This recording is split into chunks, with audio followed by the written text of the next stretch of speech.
दोनों हाथ जोड़ लेंगे। कमर सीधी, चेहरे पे मुस्कान,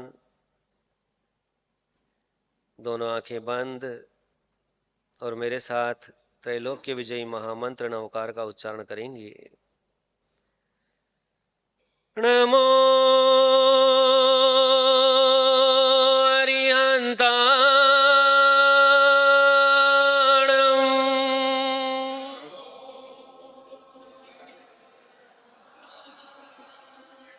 नमो सिद्धाणम्।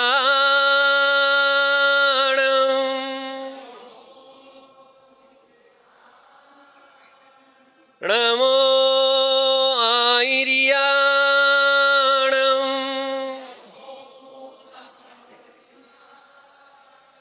नमो उज्जायाणम्।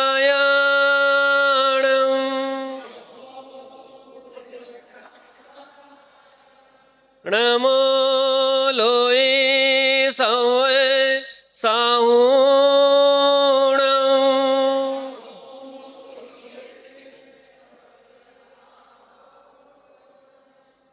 जय बोलो देवादिदेव श्री 1008 श्री पारुषनाथ भगवान की। शासन नायक प्रभु श्री महावीर भगवान की। परम पूज्य प्रथमाचार्य चारित्र चक्रवर्ती आचार्य श्री शांति सागर जी महाराज की। परम पूज्य गुरुवर गुरु आचार्य श्री धर्म सागर जी महाराज की। परम पूज्य वात्सल्य वारधी गुरुवर आचार्य श्री वर्धमान सागर जी महाराज की। श्रीमद जैन धर्म की।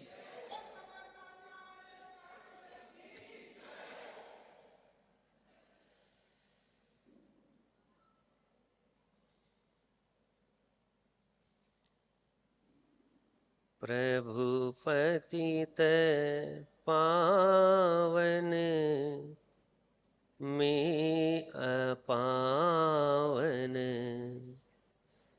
चरण आयो शरण जी। मेरे आराध्य, मेरे भगवान, मेरे प्रभु कैसे हैं?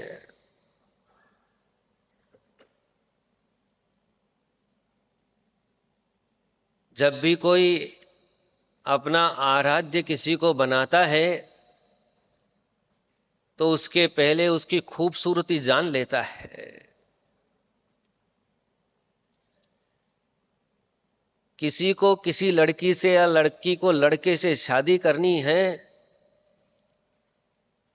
तो पहले उसकी खूबसूरती जान लेते हैं। चेहरा खूबसूरती नहीं है, उसकी योग्यताएं जान लेते हैं, उसका पावर जान लेते हैं। आचार्य वर्धमान सागर जी को गुरु बनाना हो तो पहले आकर झांक के देखते हैं कि मैं इन्हें गुरु बना सकता हूं कि नहीं बना सकता। ऐसे ही जब अपना प्रभु स्वीकार करते हैं तो उन प्रभु के बारे में सब कुछ जान लेते हैं। जब जान लिया तो बुद्धजन जी कहते हैं कि जानना इतना ही कि ये प्रभु कितने सामर्थ्यवान हैं कि जो पतित को पावन कर दे।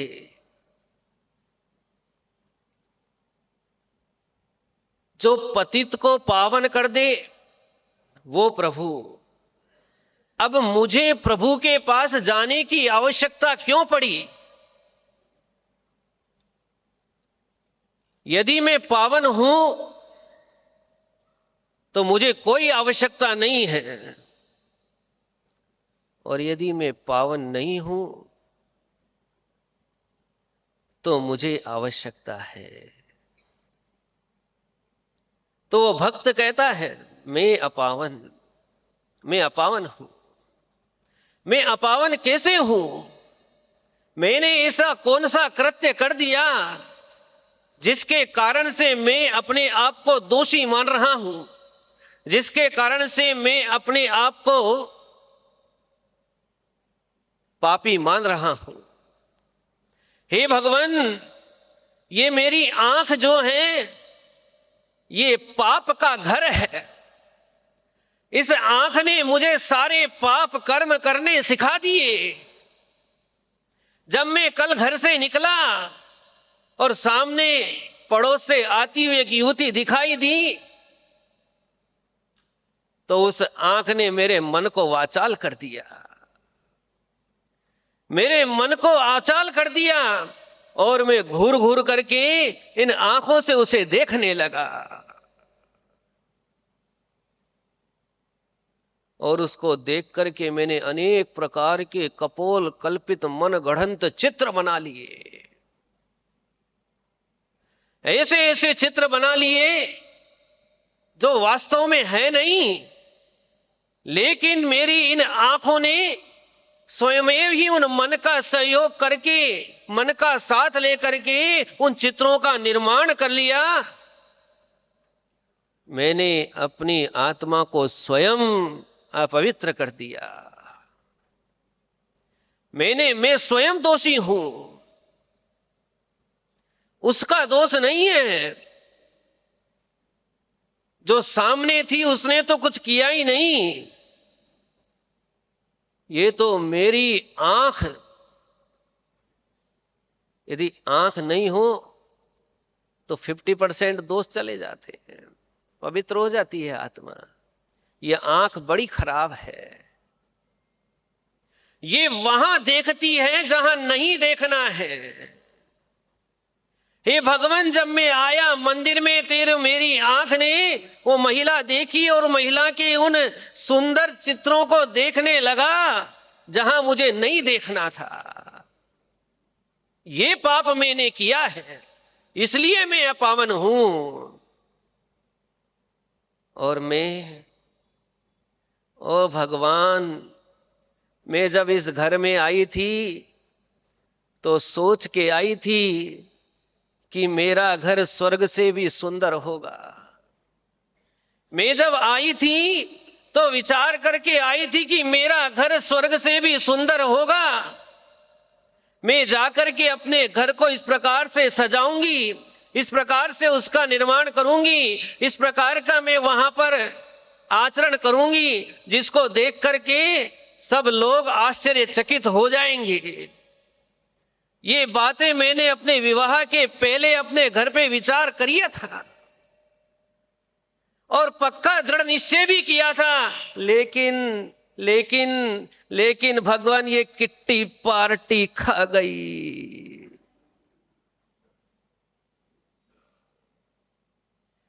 ये किट्टी पार्टी मेरे विचारों को खा गई। जो विचार मेरे लिए योग्य थे वो सब विचार धूमिल हो गए। भगवान के सामने खड़ी होकर के एक देवी भगवान से प्रार्थना कर रही है, मैं अपावन कैसे? ये विचार तो आवे तब जाकर के तो पावन होगा। यदि तीर्थ बनना है तो पहले गंगा जल से धुलाई आवश्यक है, और गंगा जल अरहन महानद है, वहां से गंगा जल आता है। वो कब आएगा? जब मैं अपने आप को यह स्वीकार कर लूं, जब मैं अपने आप को दोषी स्वीकार कर लूं, तब गंगा जल आने वाला है। उससे पूर्व गंगा जल नहीं आता। गंगा जल तो है, वो कहीं गया थोड़ी है, लेकिन मेरे मन में मेरे पाप सामने तो आए।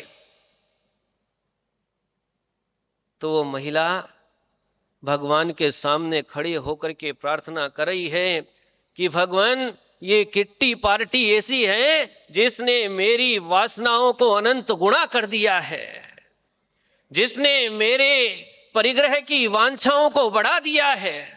एक पुरुष देखा होगा आपने, एक पुरुष पूरे जीवन भर में 10 पैंट शर्ट सिलाता होगा और उसमें उसका जीवन निकल जाता है 60 70 80 साल का। और जब से,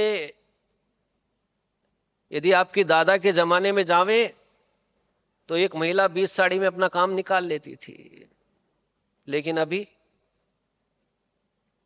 क्या हो गया है? अभी आज ये उपवास वाली महिलाएं हैं आचार्य श्री, इन्होंने भगवान जिनेंद्र का आज उपवास किया है। आज इनको उपवास के इस पावन प्रसंग पर कुछ लाभ होना चाहिए, इनको बोधि आनी चाहिए कि ये किट्टी जिसने मेरे परिवार की सिट्टी पिट्टी गुम कर दी, जब से मैं वहां गई मेरी संगति ऐसी महिला से हो गई जिसने मेरे विचारों का सर्वनाश कर दिया। उसके पहले तक मेरे मन में परिग्रह की वांछाएं नहीं थी, मेरे मन में परिवार के उच्चतम आदर्शों को, परिवार को उच्चतम आदर्शों में स्थापित करने की भावनाएं थी। लेकिन जब से ये किट्टी पार्टी का संयोग मिला, इस संयोग ने मेरे विचारों के संयोग को खत्म कर दिया और अब मेरे पास सिर्फ एक ही भाव रहता है कि मेरा पति किस प्रकार परेशान रहे, मेरा पति किस प्रकार परेशान रहे। इनकी भावनाएं नहीं है, लेकिन ये किट्टी पार्टी के संयोग का फल है। और उसका फल ये हुआ कि पत्नी पत्नी नहीं रही, पत्नी तनाव का कारण बन गई, टेंशन का कारण बन गई, परेशानी का कारण बन गई। आज दुनिया में बहुत सारे लोग जो विवाह नहीं करना चाहते, कि नहीं करना, इधर जाना ही नहीं, बहुत परेशान है बोले, और जो किए हुए हैं वो परेशान है।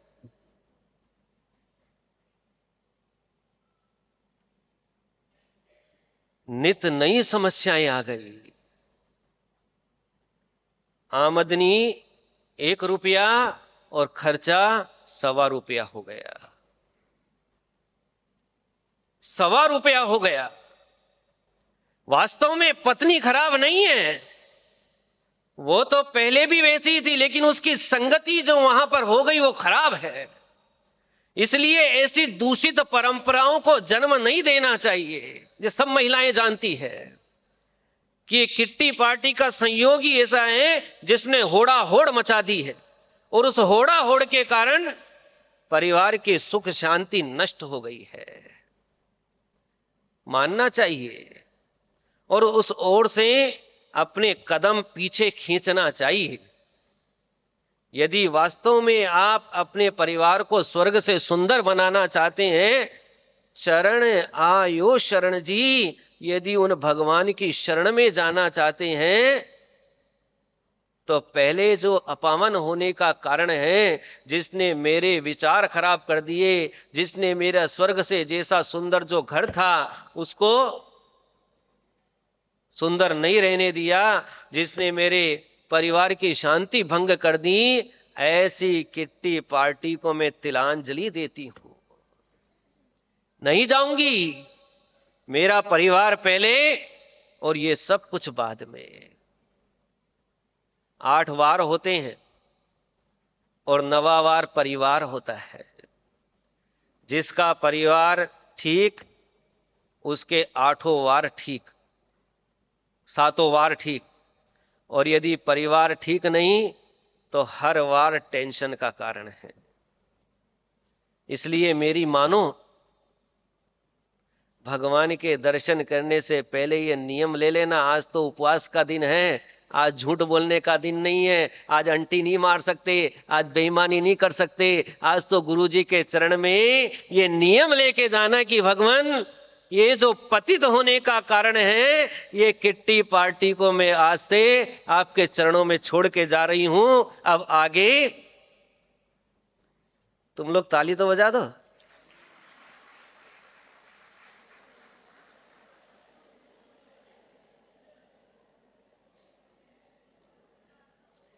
तुम्हारे ताली बजाते ही इधर हड़कंप हो गया।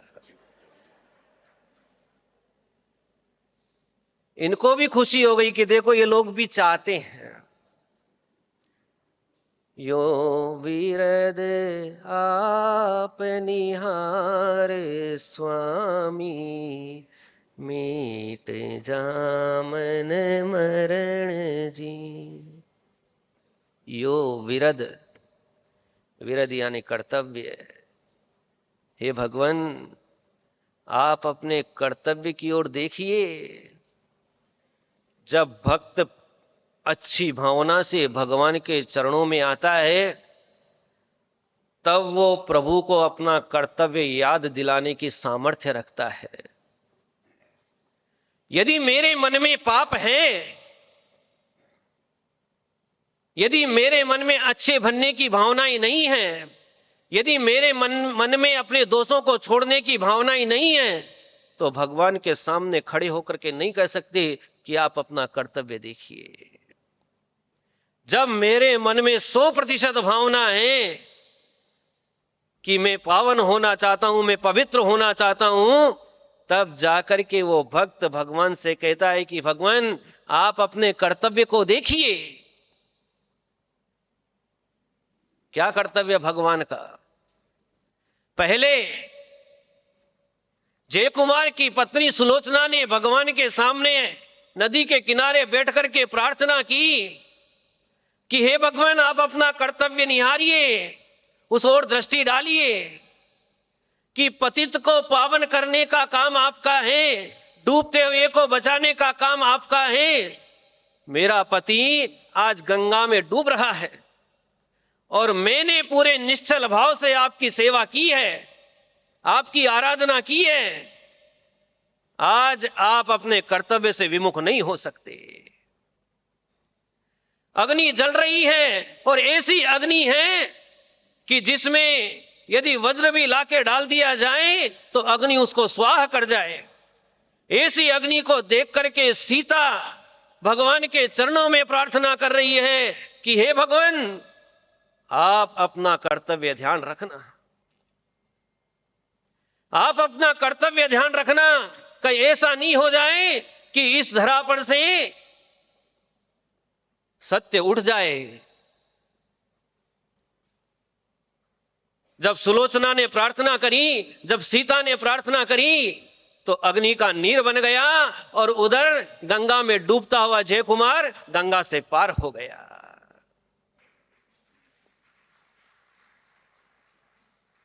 ये कब हुआ?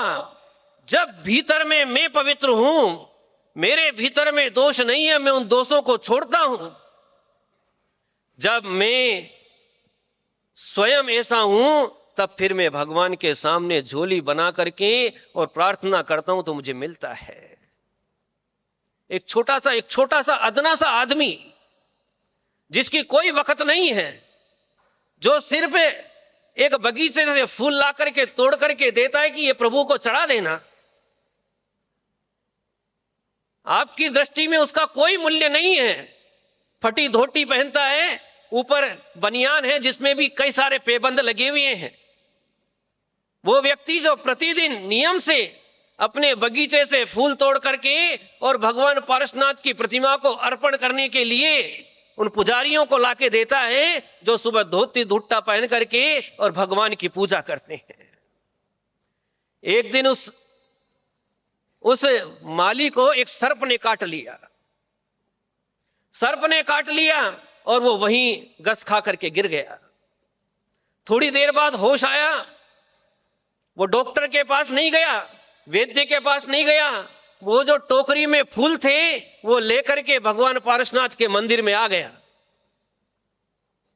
और आकर के वो टोकरी तो दे दी उन भक्तों को, और क्या बोलता है, मेरे को भगवान का अभिषेक दिखाओ, मैं इन त्रिलोकी नाथ का अभिषेक देखना चाहता हूं। सांप ने काटा है, शरीर हरा पड़ने लगा है, आंखों में दिखने कम लगने लगा है, माथे में चक्कर घूमने लगे हैं, उसके बावजूद भी वो कह रहा है कि मुझे भगवान पारसनाथ का अभिषेक दिखाओ। और वो सारे के सारे भक्त लोग बड़े बड़े कलश भर करके और भगवान पारसनाथ का अभिषेक कर रहे हैं। और वो एक घड़ा हो गया, दो घड़ा हो गया, और वो बोलता जा रहा है कि मुझे और दिखाओ, और दिखाओ। और जब पूरा अभिषेक हो गया, उसके पहले वो दूसरा चक्कर खा के गिर गया। जो लोग देखने वाले थे बाहर से, ये जैन लोग इसको मार देंगे, इसका इलाज नहीं करवा रहे हैं। और वो बोल रहा है कि मुझे इलाज नहीं करवाना, मुझे तो अभिषेक ही देखना है, मुझे तो यही देखूंगा, मेरा इलाज यही है। प्राण भले चले जाएं, लेकिन पारसनाथ भगवान का अभिषेक मुझे दिखाओ। दूसरा चक्कर से निकला, फिर बोलता है लाओ ये गंधोदक दो मुझे। और तीसरा चक्कर आकर के गिर गया। कहते हैं कि तीसरा चक्कर आने के बाद प्राण नहीं बचते हैं। चूंकि उसने कहा था कि मेरे को ये गंधोदक दो, इसलिए वो व्यक्तियों ने सारा का सारा गंधोदक जो इतना बड़ा भरा हुआ था, वो पूरा का पूरा ला करके उस व्यक्ति के ऊपर डाल दिया। यो वीर दे आप निहार स्वामी। वो कह रहा है भक्त, हे भगवान, मैंने तो अपना मन वचन काय सब कुछ आपके चरण में अर्पित कर दिया, मेरा कोई वजूद नहीं है, लेकिन आप अपने कर्तव्य को ध्यान रखना। क्या करना? मेट जामन मरण जी, मेरा जन्म मरण मिटा देना, मेरे को और कुछ नहीं चाहिए। ये जन्म और मरण की जो वेदना है, जो दुख है, जिससे संसार है, मेरा ये रोग मिटा देना, मुझे कुछ नहीं चाहिए। और वो गंधोदक डाला, और गंधोदक डालने के बाद वो जो निस्तेज पड़ा हुआ शरीर था, जो मरणासन्न था, वो हिलने लग गया, हिलने लग गया। और 2 मिनट बाद में वो खड़ा होकर के भगवान के चरणों में अष्टांग नमस्कार कर रहा है। अब शरीर नीला नहीं है, अब शरीर पूर्ववत स्वस्थ हो गया है। इसको बोलते हैं चरण आयो शरण जी, कि मैंने तो अब शरण पकड़ ली है, अब आप जानो, आपका काम जाने। आचार्य श्री अडिंदा पारसनाथ में विराजमान थे। एक व्यक्ति को रात को सर्प काट गया। जिस छतरी में आचार्य श्री ठहरे थे, उस छतरी की उस दीवार की तरफ उसको बैठाया गया ला करके। आचार्य श्री ने उसको कहा चिंता मत करो, प्रभु का स्मरण करो। और आचार्य श्री ने उसको उद्भूत भीषण जलोदर भार भुगना, ये वाला श्लोक उसको कई बार सुनाया। रक्ते क्षणम, ये श्लोक है ना, रक्ते क्षणम समद कोकिल कंठ नील, ये वाला जो श्लोक है, ये श्लोक भी साथ में सुनाया। और वो जो विषधर से डसा हुआ व्यक्ति था, सुबह तक उसका बालमा का नहीं हुआ। वो पाठ करता रहा, बगल वाले सुनाते रहे, आचार्य श्री बैठे रहे। और आचार्य श्री ने जैसे ही सुबह हुआ कि ले जाओ इसको, अब डॉक्टर को दिखा दो, और वो व्यक्ति बच गया। बच गया क्यों? गुरु शरणम गच्छामि, गुरु शरणम पवज्जामि, गुरुदेव की शरण को प्राप्त हो गया। अब जो भी है गुरु प्रमाण है, मेरे को मेरे जन्म मरण की कोई चिंता नहीं है, क्योंकि मेरा जन्म सुधारना है, इनको सुधारना है, मेरा मरण सुधारना है, इनको सुधारना है। डॉक्टर मेरा जन्म मरण नहीं सुधार सकता। सच्चा देव, सच्चा गुरु और सच्चा शास्त्र, ये ही जन्म मरण सुधार सकता है। इसलिए क्या कहते हैं कि मिथ्यात्व का त्याग कर देना चाहिए, मिथ्यात्व का त्याग कर देना चाहिए। जो मिथ्या देवी देवताओं की उपासना करता है, कुदेव कुशास्त्र कुगुरु को पूजता है वो संसार में अनंत काल तक दुख उठाता है। और जो एक बार सच्चे मन से मिथ्या देवी, मिथ्या देव, मिथ्या शास्त्र, मिथ्या गुरु का त्याग कर देता है वो 2-3 भवों में संसार से छुटकारा पा जाता है। इसलिए आज संकल्प करके जाना उपवास वाली माताओं कि अब ये जो किट्टी पार्टी का रोग लगा है उस रोग को यहीं छोड़ जाएंगे। और ये नीचे बैठे पुरुष सब ध्यान रखना, मिथ्या देव, मिथ्या शास्त्र, मिथ्या गुरु इनकी आराधना नहीं करेंगे। गला कट जाए, प्राण चले जाए, लेकिन स्वप्न में भी दोष नहीं लगाएंगे। तब तो आपका जीवन सार्थक हो जाएगा। नहीं तो फिर ये जो बोलते हो चरण आयो शरण जी, ये मिथ्या वचन है, कोई कल्याण होने वाला नहीं है। बोलिए भगवान महावीर स्वामी की।